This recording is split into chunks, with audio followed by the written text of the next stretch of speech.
Hey, how's it going? Today I want to talk about the process of me learning skills over the past 5 years. Some I kind of left behind, some I'm still able to do to this day, and some, sadly, I gave up on them. They were super hard. So the way this is gonna go is that I'll be talking about 6 skills I succeeded in, and I'll be giving my opinion. I'll be giving 2 that I wasn't successful in too. Number 1, pen spinning. So about 2 years ago, I got recommended my YouTube feed some people just twirling their pens and pencils like that. It was awesome, and usually for me, like since I'm not very busy, I got to work on it right away. I started doing the thumb around, the first trick. It took me about 2 to 3 hours to learn this trick, and I kept doing it, and I got super obsessed, and I started learning a bunch of tricks like double charge, then the triple charge, and also the reverse thumb around, like that, and a bunch of other tricks. I haven't quit this one. I still do it to this day, and I really like it. I do it like nowadays. I do it without even thinking. It's just like me. I just do it like randomly when I'm bored or like in school, and I think it's a great way to battle boredom. It's a great way to battle boredom. Okay, number 2, writing with my left hand. So once upon a time, I was super bored in the summer, and I was like, "Hey, what's the most random thing I can do to take my time?" And I was like, "Let's write with my left hand." So there I was, just writing, bam, bam, bam, bam, bam, for hours upon hours, random thoughts I had on my head, and it takes forever to master this. It's like super hard. Like, if you're like me who only writes with right hand, well, back then, trying to get your left hand, which was useless, to actually like, work, it's really difficult. The point is, it took a lot of time, and the point is also that there's no point in doing this. I mean, unless you fracture your right arm, there's no point in this. Number 3, making flipbooks.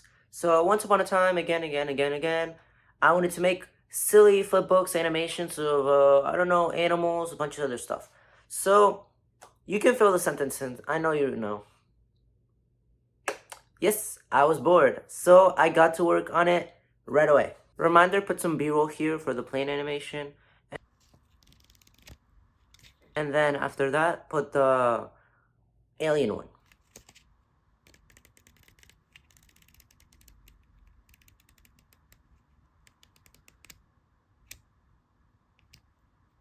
The main reason I stopped doing this was because of money, because I did not want to buy a light for this, and I did not want to buy some paper, you know, the special like flip book paper.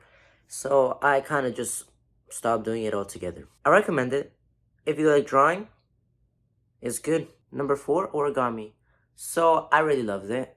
It was so nice. And in fact, I still have the animals and materials lying around. Let me show you. So this here's a ninja star I made for origami.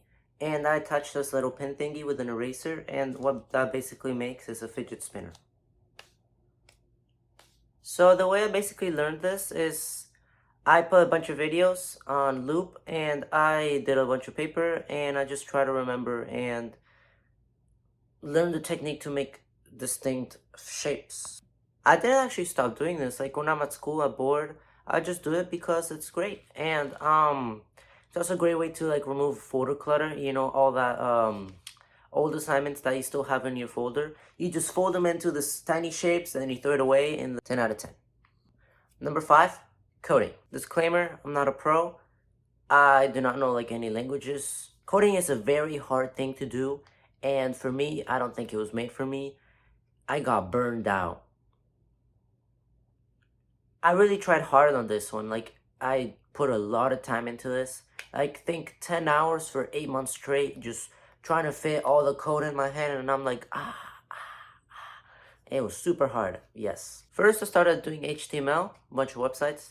Then C++, which is basically websites again. Then I did JavaScript, which is video games. I didn't stick with that like a lot. Then I got into the best one I've ever done. Scratch.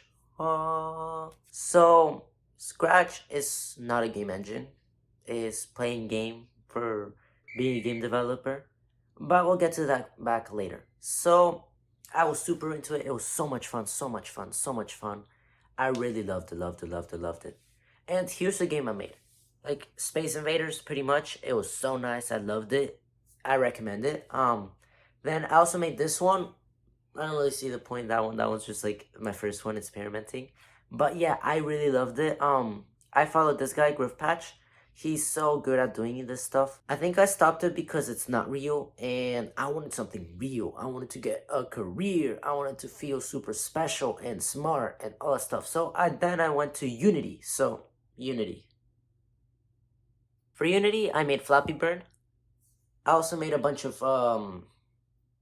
shooter games, and I really loved it. But again, like with Cricket Patch, the guy was like super mega skilled, and I did not know what he was doing. I was just copying lines of code, and I didn't understand. It was super technical. It blew up my head. It blew up my computer. And if you like Unity, if you like coding, that is great for you. I feel really good for you because it's something that will take you far someday. And here I'm just saying that it wasn't made for me, and that's okay. And what I'm saying is that it's okay to try new things. And I'm grateful that I did something instead of doing nothing. And let's go to the next one.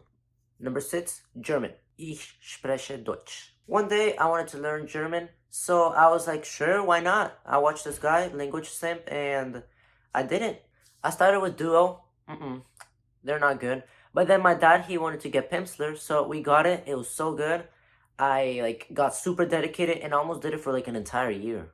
I think over the past of that year, I was super dedicated and I thought I probably would have learned like German 100%. But again, I kind of got to the realization that no one speaks German, and I chose the language that maybe wasn't made for this region because we're like in America and we're not in Europe. So I ended up just stop learning it at all because it was not important here. In the end, it's fun. I still have no regrets, and I went out of my comfort zone to try something new. I recommend you guys to try new things. It might be your thing, and well, these things were made for me, but I still tried and I had a lot of fun. Number 7, Rubik's Cubes. So, Rubik's Cubes. 4 years ago, I was like, you know what? Let's learn how to do a 3x3. So that's the original, which is 3x3. I got into it and I instantly got hooked. I started loving it, loving it, loving it. And I collected a lot. I got from all shapes and sizes. It was a great thing. I thought it would last forever though, but it didn't. Going back to the 3x3, I got super good at solving it and I started doing it for fun and speed. So, there's this thing called speed cubing and I got into it. So, I started with 1 minute solving, which is really good. Then I went down to 50 seconds, then 30 seconds, then 20 seconds. And I got obsessed over getting it under 20 seconds. It's called sub 20. And I wasn't able to do this. I got super ambitious and thought if I just spent more time, if I just did more and more, I would do it. But eventually I got super burned out and I stopped doing it altogether. It's okay. I have fun. Conclusion. Today we discussed a few of the skills I tried learning, my process, and what I think of them. Farewell. I want to say thank you for everyone that got to the very end of this video. Also, make sure you give this video a like, a comment, and tap that subscribe button. Peace out.